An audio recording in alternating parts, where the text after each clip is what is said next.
جب حضرت مہدی کی قیادت میں مسلمان صاحب ایمان اہل عرب یہودیوں اور عیسائیوں کی طاقت سے ٹکرائیں گے تو ان کی مدد کے لیے دو جانب سے اللہ تعالیٰ کچھ بھیجیں گے مدد.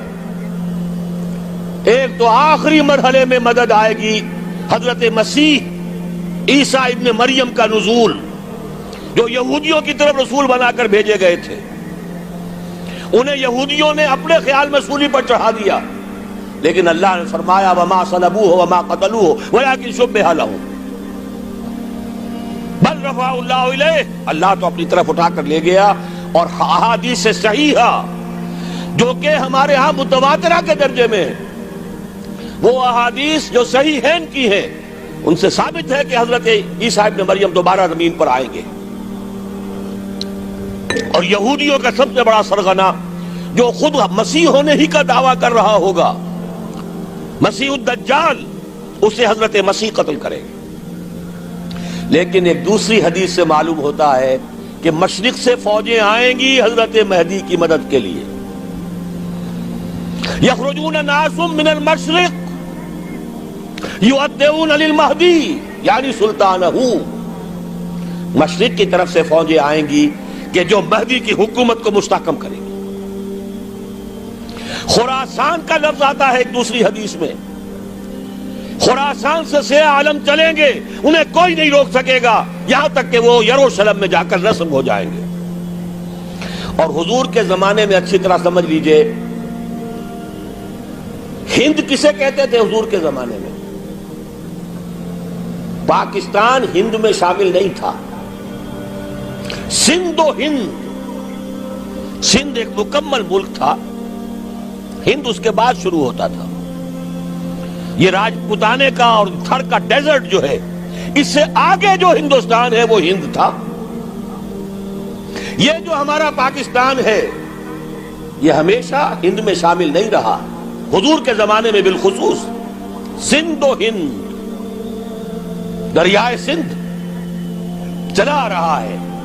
یہ ساری ٹریبیوٹریز جو پنجاب کے اندر اس کی ہیں، یہ سب ایک علیحدہ ملک ہے جو اس زمانے میں سندھ کہلاتا تھا. اور نمبر 2 یاد کیجئے، اس زمانے میں خراسان ایک علاقہ تھا جس میں موجودہ افغانستان کا 2/3، تھوڑا سا حصہ ایران کا، اور جہاں تک میں تحقیق کر سکا ہوں آج تک پاکستان کا بھی علاقہ، خاص طور پر مالاکنڈ ڈویژن جو اس خراسان میں شامل ہے. خراسان سے سیاہ عالم چلیں گے جو جا کر یروشلم میں نصب ہوں گے. یہاں بھی ایک نقطہ نوٹ کر لیجئے، پہلے بھی یروشلم ہم سے چھینا تھا. کس نے چھینا تھا؟ عیسائیوں نے، کروسیڈرز. واپس کون لیا؟ کس نے لیا؟ عربوں میں دم نہیں تھا، عرب عیاشیوں کی وجہ سے کھوکھلے ہو چکے تھے. واپس لینے والا صلاح الدین ایوبی، کرد خون. اب دوبارہ یروشلم لیا جا چکا. چھینا کن سے گیا؟ عربوں سے. عرب واپس لے سکتے ہیں؟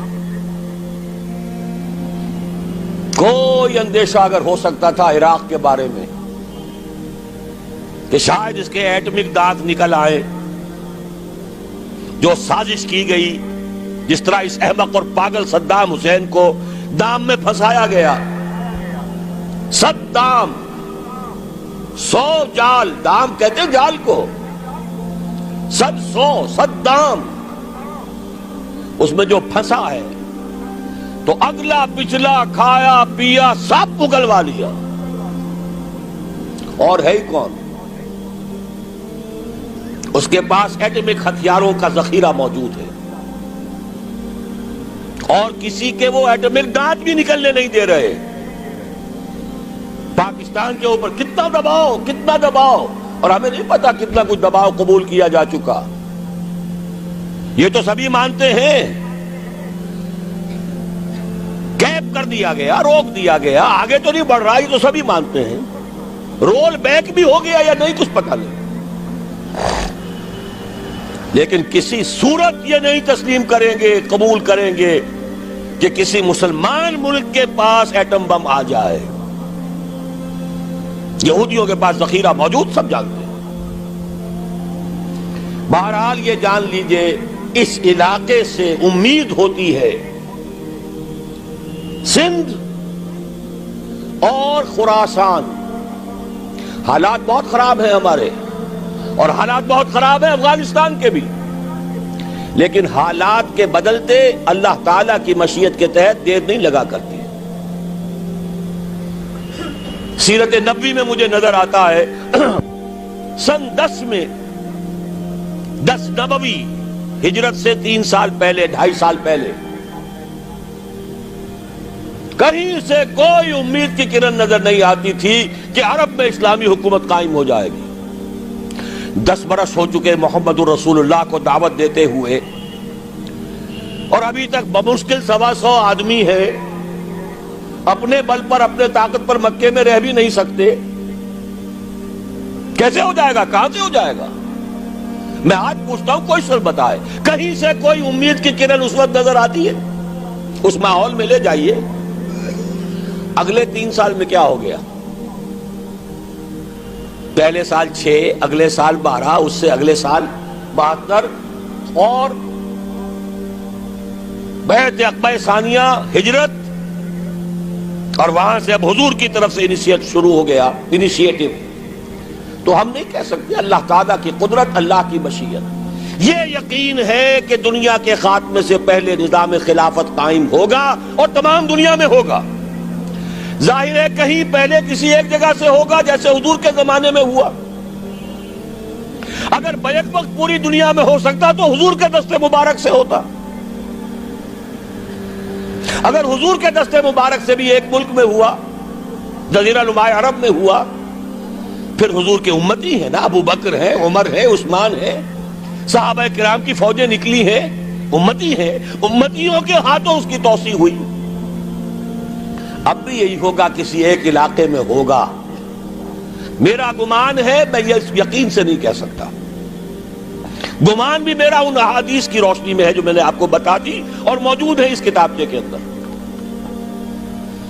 علامہ اقبال نے بھی انہی کے حوالے سے کئی کہا ہے، میرے عرب کو آئی ٹھنڈی ہوا جہاں سے، میرا وطن وہی ہے، میرا وطن وہی ہے. اس علاقے سے کچھ ہونے والا ہے اور ہوگا انشاءاللہ. میری زندگی میں نہ ہو، آپ کی زندگی میں نہ ہو، کوئی پرواہ نہیں. حضرت حمزہ تو شہید ہو گئے غزوہ احد میں. 5 سال کے بعد حضور مکے میں داخل ہوئے ہیں فاتح کی حیثیت سے. حضرت حمزہ کی نگاہوں نے، ان آنکھوں نے تو نہیں دیکھا، عالم ارواح میں اللہ نے کیا مشاہدہ کرایا ہوگا انہیں، وہ تو ہمیں معلوم نہیں. بعض صحابہ شہید کر دیے گئے مکے ہی میں. بہت بڑی کامیابی. اپنی جان لگا دیں، اپنے آپ کو کھپا دیں، اپنے آپ کو مٹا دیں. جس طرح روڑی کوٹ کر بنیادوں میں بھر دی جاتی ہے، ہماری ہڈیوں کا چورا بنا کر اور ہمارے خون کے اندر اسے گوندھ کر اگر وہاں ڈال دیا جائے، اس سے بڑی سعادت کوئی نہیں. اس پر تعمیر ہو خلافت علی منہاج النبوہ کی، ہم اس کی بنیاد کے اندر دفن ہو جائیں، یہی بہت بڑی سعادت ہے. لیکن یہ ہوگا.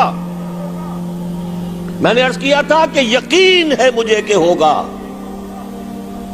اور ہر صاحب ایمان کو یقین ہونا چاہیے کہ ہوگا. باقی یہ کہ یہ آثار ہیں اور احادیث بھی ہیں، اور 400 برس کی تاریخ بھی بتاتی ہے کہ یہیں سے ہوگا. 1000 برس تک سارے مجددین امت عالم عرب میں پیدا ہوئے. 11ویں صدی کا مجدد اعظم شیخ احمد سرہندی کہاں دفن ہے؟ سرہند میں، ہندوستان میں.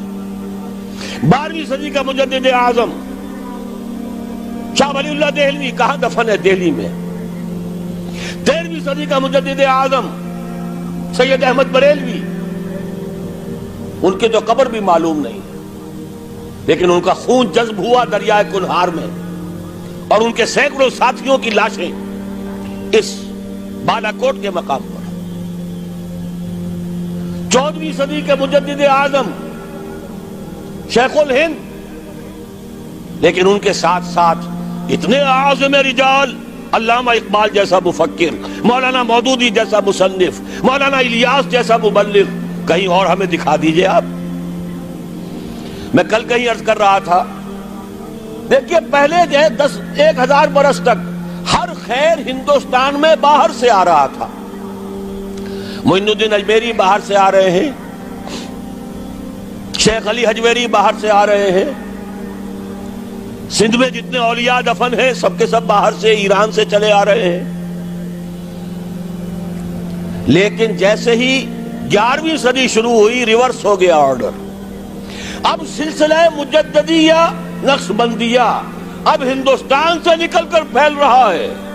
پورا افغانستان، پورا ترکستان، تمام یہ ترک ریاستیں جو آزاد ہوئی ہیں ابھی USSR کے خاتمے کے بعد، یہاں تک کہ سائپرس، جزیرہ قبرص، پورا ترکی جو اب بھی ہے موجودہ ترکی، سلسلہ مجددیہ نقشبندیہ کہاں سے چلا؟ ہندوستان سے پھیل گیا پورے عالم اسلام۔ مفکر، علماء دین اور تمام علوم دینی کا مجدد شاہ ولی اللہ دہلوی، خالص ترین جہاد فی سبیل اللہ دور صحابہ کے بعد جماعت مجاہدین جام شہادت نوش کیا، سینکڑوں ہمارے مجاہدین۔ پھر 14ویں صدی میں اقبال جیسا مفکر، مودودی جیسا، دوبارہ دوہرا رہا ہوں، مصنف، مولانا الیاس جیسا مبلغ مجھے تو کہیں نظر نہیں آتا۔ تمام مسلمان ممالک آزاد ہوئے، کہیں اسلام کا نام نہیں لگا، نہ سیوکارنوں نے نعرہ لگایا، نہ کہیں کسی اور نے نعرہ لگایا۔ عربوں نے بھی عرب نیشنلزم کا نعرہ لگایا، اسلام کا نعرہ نہیں۔ تحریک پاکستان میں نعرہ لگا، پاکستان کا مطلب کیا؟ لا الہ الا اللہ۔ صبح عرض کر چکا ہوں، تحریک خلافت پوری دنیا میں کہیں نہیں، صرف بر عظیم پاک و ہند میں۔ اور کیسی تحریک خلافت کہ ہندو شریک ہوئے، گاندھی شامل ہوا، پورے ہندوستان کو جس نے گنجا دیا۔ یہ دوسری بات ہے کہ جب خود مصطفیٰ کمال نے ختم کر دیا تو اب کیا کرتے؟ مدعی سست گواہ چست۔ نوٹ کرنے کی بات ہے، کچھ آثار ہیں، 400 سال کی تاریخ ہے، بتا رہی ہے پاکستان کا قیام خود ایک معجزہ۔ یہ ساری چیزیں مشیت ایزدی میں کسی بڑے خیر کا پیش خیمہ ہے۔